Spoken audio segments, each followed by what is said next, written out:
Este es el LG Wing, un dispositivo precioso y con un diseño único como nada que hubieras visto antes. En una época donde los smartphones empezaban a verse todos iguales, LG sacó algo completamente inesperado, una pantalla giratoria que revelaba una segunda pantalla debajo. Era atractivo, creativo y sin duda llamaba la atención. Ya fuera que te encantara o que pensaras que era poco práctico, no podías negar lo ambicioso que era, pero había un giro inesperado. A pesar de todo el hype y la innovación, el LG Wing terminó siendo uno de los últimos teléfonos que la marca sacó al mercado. ¿Cómo pasó LG de ser un gigante de los smartphones, una marca que siempre iba más allá con funciones revolucionarias, a desaparecer por completo en el 2021? Vamos a recorrer un poco de la historia de LG en la línea de sus smartphones. ¿Cómo innovaron y por qué desaparecieron? No veremos todos los modelos, sino los clave, sus aciertos y errores. Hay que entender una cosa, LG no era de las que jugaban a lo seguro, eran pioneros, rompiendo esquemas con funciones que en su momento parecían sacadas de los sueños de un amante de la tecnología, y la verdad, muchas de esas funciones terminaron siendo estándar en la industria.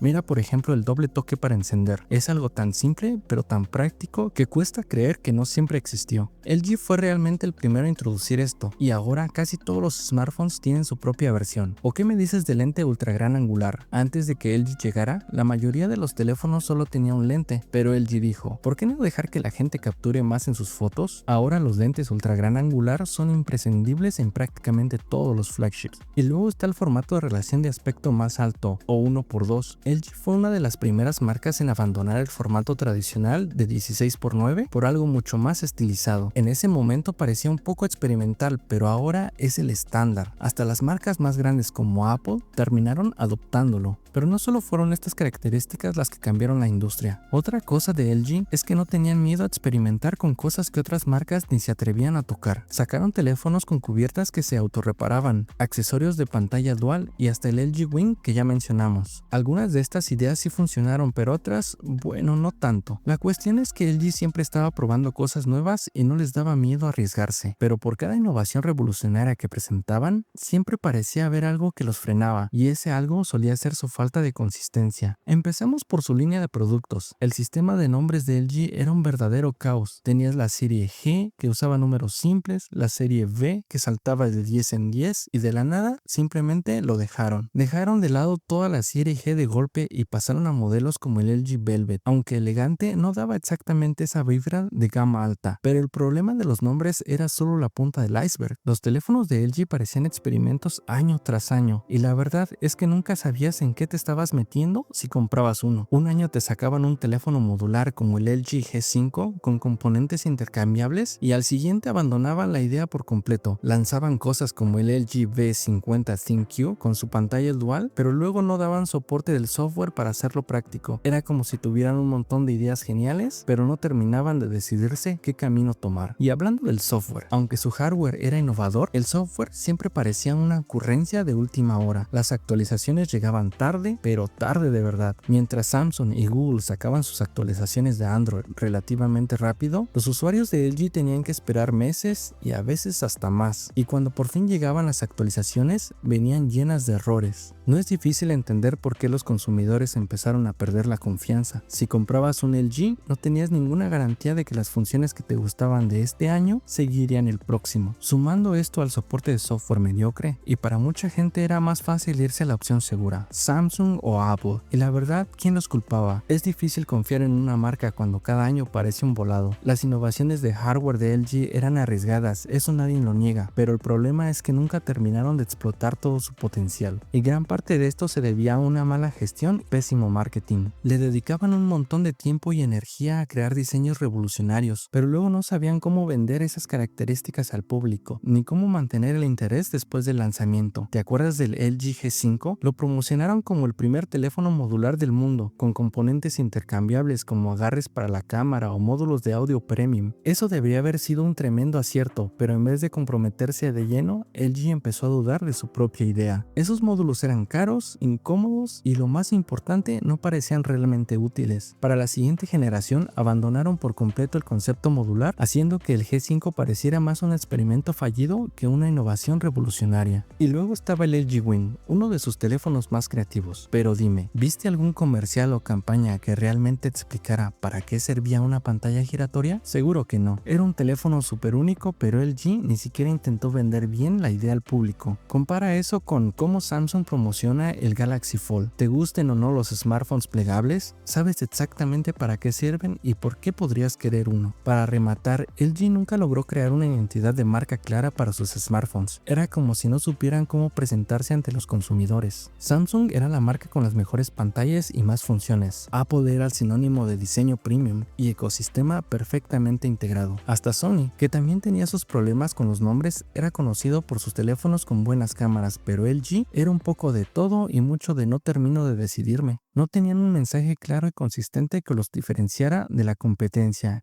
Incluso sus teléfonos económicos tenían problemas para encontrar su público. Sí, LG tenía algunas opciones decentes en gama media y baja, pero con marcas como Xiaomi y Motorola ofreciendo dispositivos similares a precios más bajos y sumando que LG no hacía un marketing agresivo, para muchos compradores terminaban siendo como una opción secundaria, casi de último momento. Pero aquí está el detalle. Mientras LG andaba innovando y experimentando, sus competidores se dedicaban a perfeccionar y capitalizar esas ideas. Es casi irónico que muchas de las funciones que LG inventó terminaron siendo adoptadas y mejoradas por las grandes marcas, dejando a LG atrás en su misma carrera que ellos ayudaron a empezar. Regresemos al ejemplo de la cámara ultra gran angular que mencionamos. LG fue de los primeros en sacarla, pero luego Samsung la convirtió en su gran atractivo para la serie Galaxy, mejorando el software y dándole con todo a su marketing. Lo mismo pasó con los formatos de la pantalla más alargada. LG abrió el camino, pero cuando Apple y Samsung los adoptaron, hicieron que pareciera idea suya, y ni hablar de la diferencia en ecosistemas. Mientras LG se enfocaba en los teléfonos con características llamativas, marcas como Apple y Samsung estaban construyendo ecosistemas completos. Apple tenía el iPhone, iPad, Apple Watch y esas integraciones perfectas entre todos. Samsung tampoco se quedaba atrás, con su línea Galaxy que incluía relojes inteligentes, audífonos y más. Y aquí es donde LG volvió a fallar con el timing. Siempre llegaban primero con ideas innovadoras, pero la ejecución, bueno, dejaba la puerta abierta de par en par para la competencia. Mira el caso de los plegables. LG mostró prototipos como el LG Rollable con esa pantalla que se extendía, pero mientras tanto Samsung se puso las pilas con el Galaxy Z Fold y el Flip, y ahora son los reyes de ese mercado. Para el 2021, la división de smartphones de LG ya no era negocio viable. Después de años de ventas en picada y varios intentos fallidos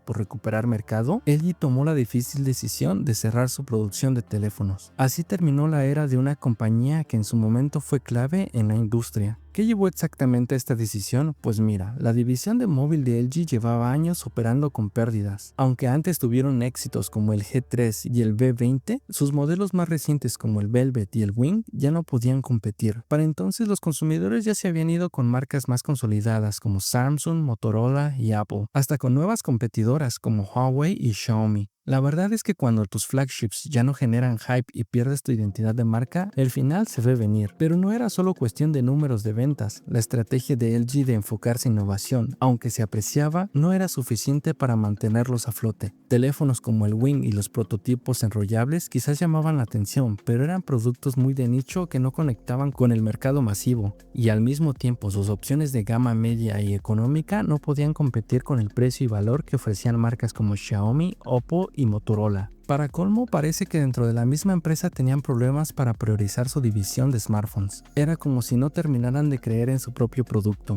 La cosa es que LG siempre ha sido un gigante con un montón de productos diferentes, desde electrodomésticos hasta televisores y soluciones industriales. Pero con el tema de los smartphones, la división solo daba pérdidas. ¿Para qué seguir invirtiendo en una área que estaba hundiendo la rentabilidad de toda la empresa? Su salida del mercado dejó un vacío importante. LG era de las pocas marcas que se atrevía a tomar los riesgos y cambiar las reglas del juego, y eso se va a extrañar. Con su salida, el mercado de smartphones perdió un poco de esa innovación y espíritu experimental. Aunque ya no hagan teléfonos, el legado de LG sigue vivo. Las cámaras ultra gran angular, las pantallas alargadas y el doble toque para encender nacieron con ellos, y su influencia es innegable. Y quién sabe, tal vez algún día veamos a LG regresar de alguna forma. Al final y al cabo, si algo sabemos de LG es que nunca tuvieron miedo de pensar diferente. Ahora que conoces la historia de LG, ¿quieres saber más sobre otra innovación que tuvo un auge y caída? No te pierdas el siguiente video sobre pantallas curvas.